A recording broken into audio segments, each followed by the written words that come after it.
வணக்கம். ஜவைஜக் ஃப்ரம் ஜவாதுபட்டி புது power writer அப்படிங்கிற யூடியூப் சேனல் மூலமாக உங்களை மீண்டும் சந்திக்கிறப்ப மற்ற மகிழ்ச்சி. அத்தோட எங்கள் சேனல் சப்ஸ்கிரைப் பண்ணுங்கள், பெல் பட்டன் அழுத்த மறந்துடாதீங்க. அத்தோட எல்லாத்துக்கும் ஷேர் பண்ணுங்கள். அதாவது கூட்டணி சேரும் போதிலேயே ஏகப்பட்ட பேர் விலகிட்டாங்க. அதாவது நம்ம பேசுறது தமிழ் மாநில காங்கிரஸ் ஜி.கே. வாசனுடைய கட்சியை பற்றி நம்ம பேசுகிறோம். சைக்கிள் சின்னம் கஷ்டப்பட்டு எப்படியே கொண்டாந்துட்டார். அன்னைக்கு ஏகப்பட்ட பேருக்கு சின்னம் இல்லைன்னு சொன்னாங்க. நாம் தமிழர் கட்சிகளை மைக்கை கொடுத்துட்டாங்க, முடிஞ்சு போச்சு.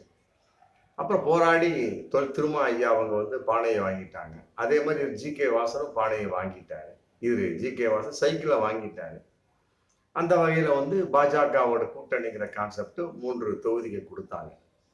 ஆமாம், இன்னைக்கு மிகப்பெரிய படு தோல்வியை சந்தித்து எல்லா இடத்துலையுமே டெபாசிட்டை இழந்து, ஆமாம், கொடூரமான ஒரு சூழ்நிலையில் இன்னைக்கு பாஜக தமாக இருக்குது அப்படின்னா அதுக்கு பாஜக தான் காரணம். ஒன்றிய அரசின் வெளிப்பாடு அவர் ஏகப்பட்ட விஷயத்தை அடுத்து வந்தாங்க அப்படின்னா நம்ம ஒரு மிகப்பெரிய ஒரு பதவியை பெற்றுவிடலாம், மத்திய அமைச்சராக போயிடலாம் அப்படிங்கிற மாதிரி இப்போ ஏகப்பட்ட இது பண்ணாரு. அதே நேரத்தில் ஏகப்பட்ட பேர் சேர்க்கறதுக்கு, குறிப்பாக பாமக பாஜகவோடு சேர்ந்ததுக்கு குறிப்பாக ஜி.கே. வாசன் தான் காரணம்.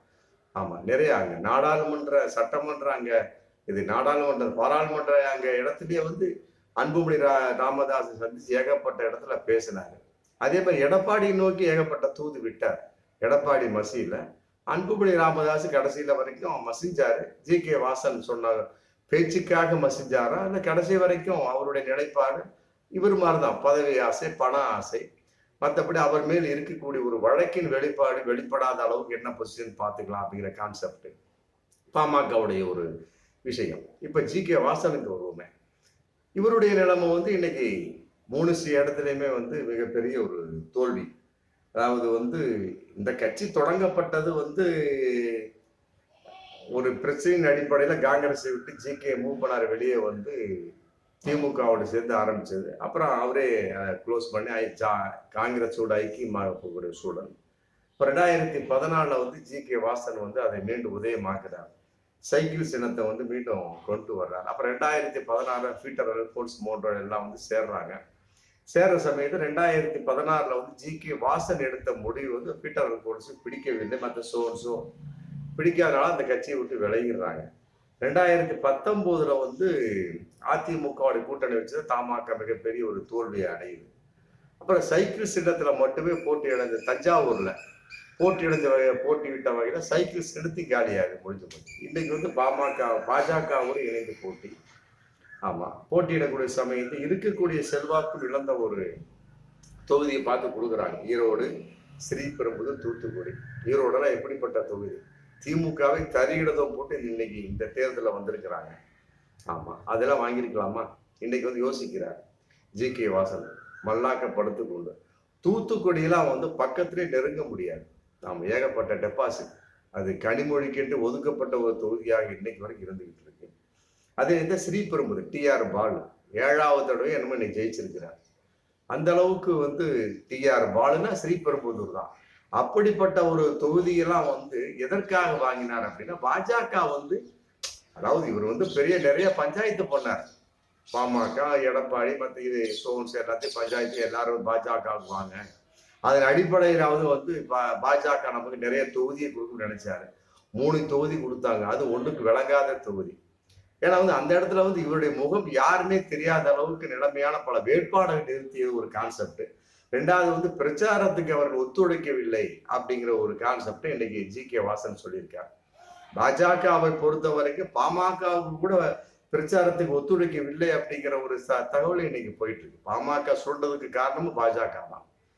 நம்பியவர்களை எந்த அளவுக்கு மோசம் செய்ய வேண்டும், அதே நேரத்தில் தன்னுடைய வரவு மட்டும் பார்த்துக்கணும் அப்படிங்கிறது பாஜக நிலைப்பாடு. பணத்தை மத்திய பாஜக கொடுத்தது, அவர்களே பாஜகவுக்கு அவர்கள் உழைக்கவில்லை அப்படிங்கிற விஷயம் இருக்கிறப்ப தமாகவுக்கு எதுக்கு உழைக்கிறாங்க, பாமகவுக்கு எதுக்கு உழைக்கிறாங்க?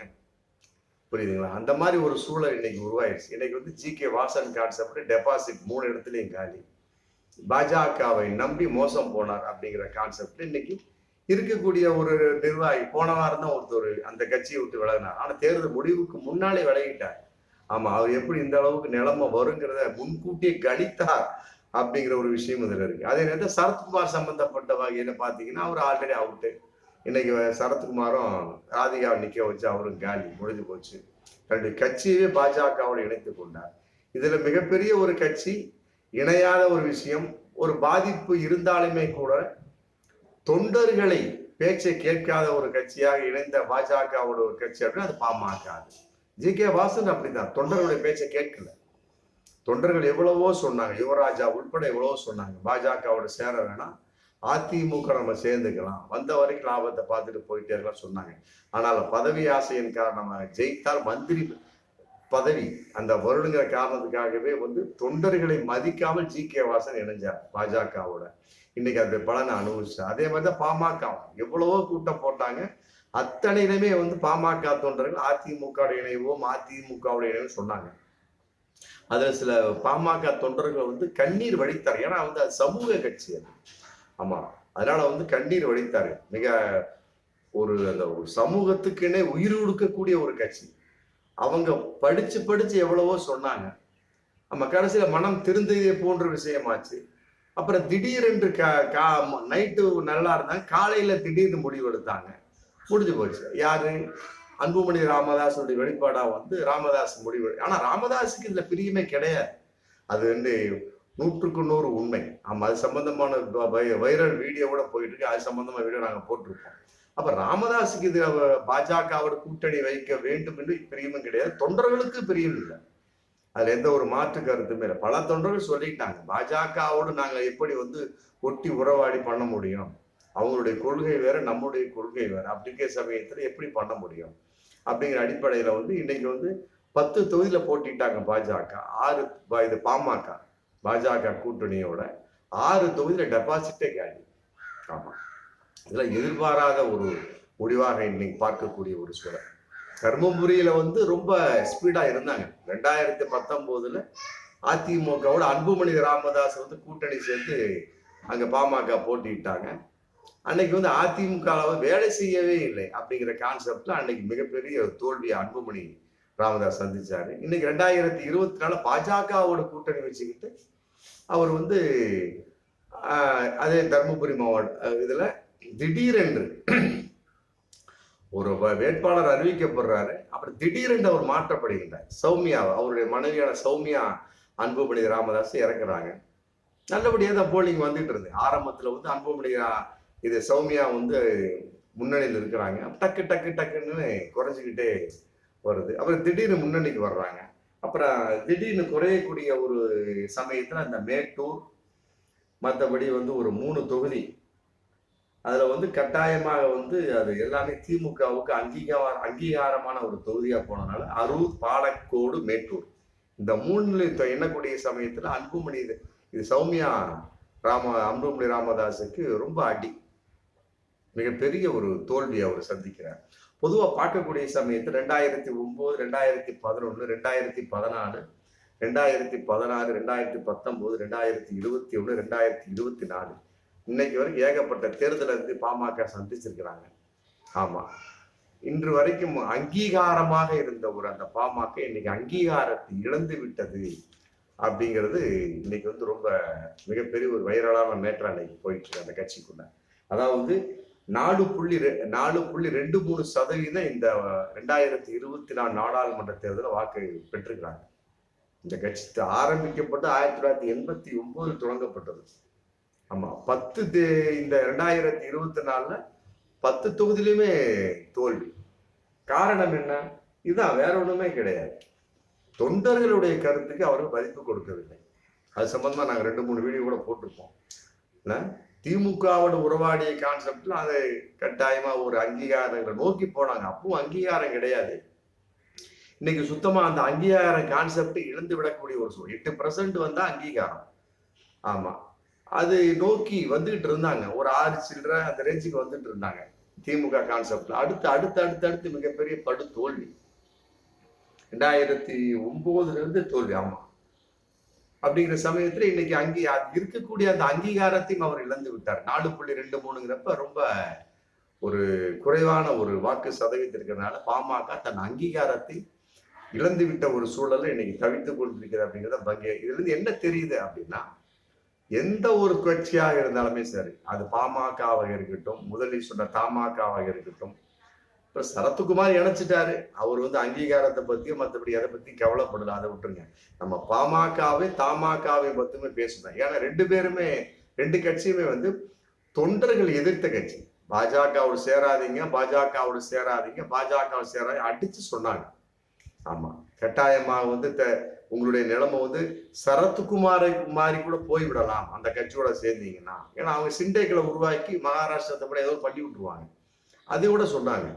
டி நகர் நடந்த கூட்டத்துல ஏகப்பட்ட பாமக தொண்டர்கள் ராமதாஸின் கையை பிடித்து அழுதார்கள் அப்படிங்கிற ஒரு தகவல் அன்னைக்கு கசிஞ்சுது. அதையெல்லாம் மீறி ஓகே கொடுத்தார் ராமதாஸ்.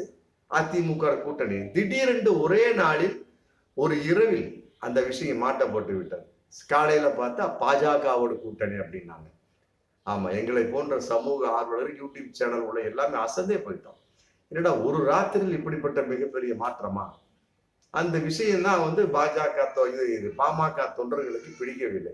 இன்னும் சொல்லப்போனா பல ஏரியாக்கள் பாமக தொண்டர்களே திமுகவுக்கு வாக்களித்திருக்கிறார்கள் அப்படிங்கிற பகிரங்கமான தகவல். திண்டுக்கல்ல ஏகப்பட்ட பேர் பாமகவுக்கு போடவே இல்லை. பாமக தொண்டர்களே நிறைய பேர் அதிமுகவை போட்டிருக்காங்க.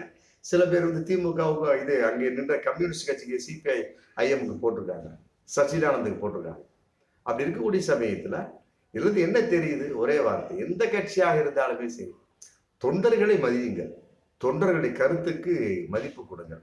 ஆமா, எப்படிப்பட்ட ஒரு தொண்டராக இருந்தாலும் சரி, அவர்களுடைய ஒரு நிலைப்பாடை நீங்கள் தலைவரிடம் தூக்கி இடம் பார்த்துறாதீங்க. இல்லாவிட்டால் இப்படிப்பட்ட மிகப்பெரிய அடி விழும். நீங்க தூக்கி அவங்க தொண்டர்களுடைய ஒரு கருத்தை கேட்க வேண்டும் அப்படிங்கிற அடிப்படையில் சும்மா ஜுஜுபி மாதிரி ஒரு நிர்வாக குழுவை போட்டுக்கிட்டு அப்புறம் யாரோ ஒருத்தர் அறிவிக்கி விட்டுட்டு அப்படி பண்ணக்கூடிய சமயத்துல இப்படிப்பட்ட முடிவு தான் இருக்கும். தமாகவுக்கு ஏற்பட்ட முடிவு, பாமகவுக்கு ஏற்பட்ட முடிவு, பல கட்சிகளுக்கு ஏற்பட்ட நிறைய வாய்ப்பு இருக்கு. அப்படிதான் ஏற்படும். தொண்டர்கள் தானுங்க உங்களுக்கு உழைக்கக்கூடியவங்க. இன்னைக்கு பாருங்க, பாமகவோடு பாஜக ஒத்துழைக்கவே இல்லை. 2019 அதிமுக ஒத்துழைக்கல, இன்னைக்கு பாஜக ஒத்துழைக்கிறார். தமாக அவரு சொல்றாரு, ஜி.கே. வாசன், பாஜக தொண்டர்கள் எங்களுக்கு ஒத்துழைக்கவில்லைன்னு. அப்படி வச்சா நீங்க உங்களுடைய தொண்டருக்கு ஒத்துழைச்சீங்களா? அது ஒரு கேள்வி இருக்குல்ல. பாமக உங்களுடைய தொண்டருக்கு ஒத்துழைச்சீங்களா? இல்ல. ஜி.கே. வாசன், தமாக உங்களுடைய தொண்டர்களுடைய அந்த கருத்துக்கு மதிப்பளிச்சீங்களா? இல்ல. பார்த்தாங்க, அவங்க ரூட்டை திருப்பிட்டாங்க. அதன் வெளிப்பாடு தான். தமாகவுல ஏகப்பட்டவர் தமாகவுக்கு போடவில்லை, பாமக தொண்டர்கள் ஏகப்பட்டவர் பாமகவுக்கு போடவில்லை அப்படிங்கிற பகிரங்கமான ஒரு கருத்து இருக்கு. பாஜக போடுறது அப்புறம் இருக்கட்டும், தமாகவுக்கு பாஜக போடுறது, பாமகவுக்கு பாஜக போடுறது அப்புறம் தான்.